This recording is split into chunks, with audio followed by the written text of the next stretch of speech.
पहले से प्रोग्रामिंग करके चिप डाल दो, उसमें क्या टाइमर आप फिक्स कर सकते हो कि 10 बजे के बाद से लेकर के 2 बजे तक हर तीसरा दूसरा वोट कमल पर जाएगा। तो यही राम राज्य है इनका। वो हिंदी अंग्रेजी बोलना न जानता हो और इनके सामने मत नस्तक हो तब वो आदिवासी है इनके लिए। इतना घृणा कि चीफ मिनिस्टर, जिसके पिता भी चीफ मिनिस्टर है, वो BMW ले लिया, बड़ी बात हो गई। ये नफरत है, ये है बीजेपी का, यही विचारधारा है।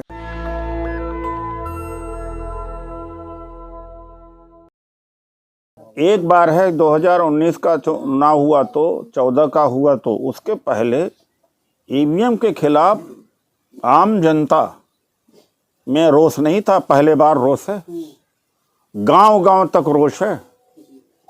और इलेक्शन कमीशन ऑफ इंडिया ने 4000 लोगों को मैदान में उतार दिया है कि जा कर के लोगों को समझाएं कि EVM में कोई गड़बड़ी नहीं है।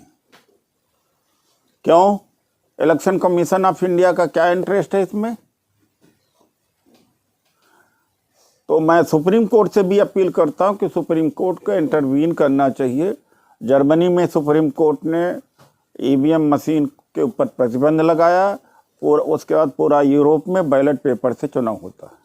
सर, चुनाव आयोग लगातार जगह जगह पर जा करके और EVM का एक ट्रायल दे रहा है, लोगों को समझा रहा है जो EVM एक फेयरलेस चीज है और फेयरनेस चुनाव करवाती है। नहीं, वो झूठ है।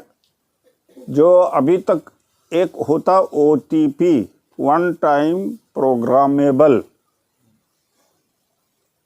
अभी तक कहा गया कि एक बार वो चिप बन जाए और चिप में एक बार प्रोग्रामिंग हो जाए फिर दोबारा रीराइट नहीं हो सकता, लेकिन वो गलत है। सर, EVM जो है वो कहते हैं कि इंडिपेंडेंट डिवाइस है, उसमें किसी तरह से बाहरी हस्तक्षेप जो है पॉसिबल नहीं है, वो नेटवर्क से जुड़ा हुआ नहीं है, तो EVM को हैक करना तो पॉसिबल नहीं है। तो कैसे मतलब आप कह रहे हैं कि उसमें जो है नहीं, आप पहले से प्रोग्रामिंग करके चिप डाल दो, उसमें क्या है? टेम्परिंग का मामला है। टेम्परिंग का पहले से आप प्रोग्रामिंग कर दो। आप देखो अपने घड़ी में टाइमर आप फिक्स कर सकते हो कि 10 बजे के बाद से लेकर के 2 बजे तक हर तीसरा दूसरा वोट कमल पर जाएगा या 4 से 5 जाएगा। उसमें प्रोग्रामिंग कर लो, 10% मशीनों में प्रोग्रामिंग कर लो, ख़त्म। और यहाँ तक कि 150 का परिवार कुनबा वोट डालता है किसी और दल को और सारे के सारे वोट निकलते हैं कमल के। और छत्तीसगढ़ में MLA उसके परिवार ने अपने को वोट दिया, उन्हें अपना भी वोट नहीं मिला। सर, लोकसभा चुनाव हाल ही में होने वाली है, बहुत कम समय बचा है। क्या इतने दिनों के दरमियान में EVM भारत में बैन हो सकता है? नहीं, अगर बैन हो तो एक बात हो सकता है कि VVPAT जो है, वैसे जो ये कहा जाता है ना कि पेपर से चुनाव में खर्चीला बहुत होता है, ये गलत है। EVM महंगा होता है, 2 लाख का एक EVM मशीन आती है, प्रिंटिंग में 2-4 हज़ार लगता था। कहते हैं टाइम टेकिंग है। जनतंत्र की कीमत नहीं है कोई, उसकी कीमत नहीं लगाई जा सकती है।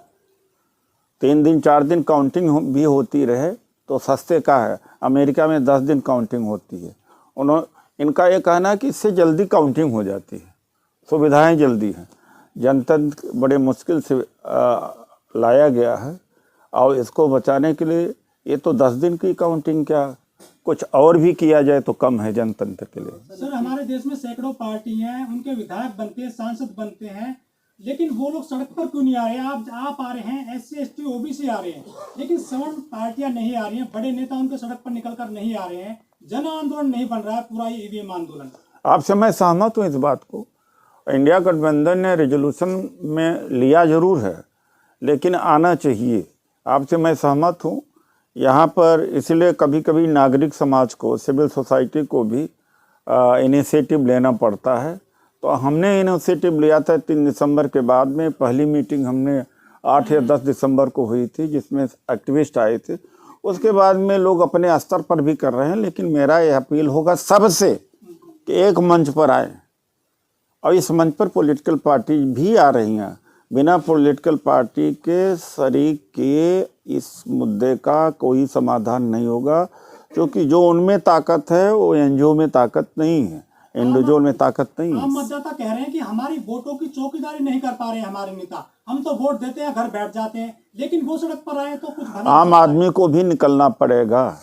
आम आदमी क्या है, आम आदमी से तो पार्टी चलती है। सर आपकी जो रीच है वो यूट्यूबर्स तक है, मेन स्ट्रीम मीडिया आपको दिखा नहीं रही है, तो आपके पास क्या स्ट्रेटजी है? मैन स्ट्रीम मीडिया तो बड़े बड़ी चीज़ों को नहीं दिखाती। सर क्या स्ट्रेटजी है, कैसे आप मास तक पहुंचेंगे? नहीं तो मास तक पहुंचने के डोर टू डोर है, और जब हम ताकत लगाएंगे तो मेन स्ट्रीम मीडिया भी आएगी।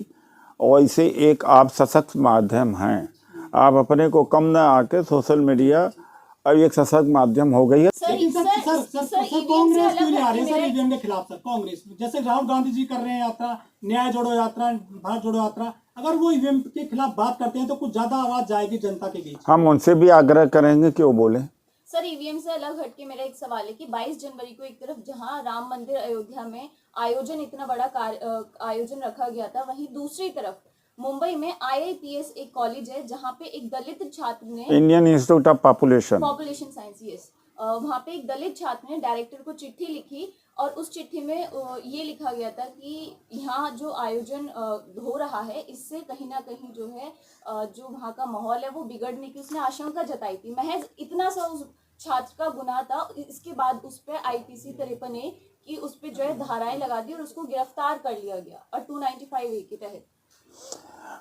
उस स्टूडेंट की इतना ही गलती थी कि उसने प्रशासन को बताने की कोशिश किया कि आम त्योहारों को जिस तरह ऐसा नहीं है, इस त्यौहार से बलवा हो सकता, हुआ भी।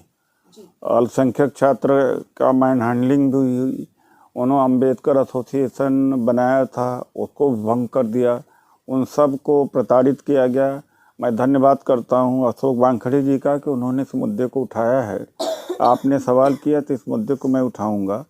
और यह जुल्म अत्याचार है, राम राज्य है, तो यही राम राज्य है इनका कि दलितों पिछड़ों महिलाओं के साथ यही ऐसा ही होगा। तो एक शुरुआत है। मैंने कहा था ना 22 जनवरी के बाद में मनुवाद का आगमन बड़ी तेज़ी से होगा, तो एक उदाहरण है जानने के लिए कि मनुवाद किस तरह से आगमन कर चुका है।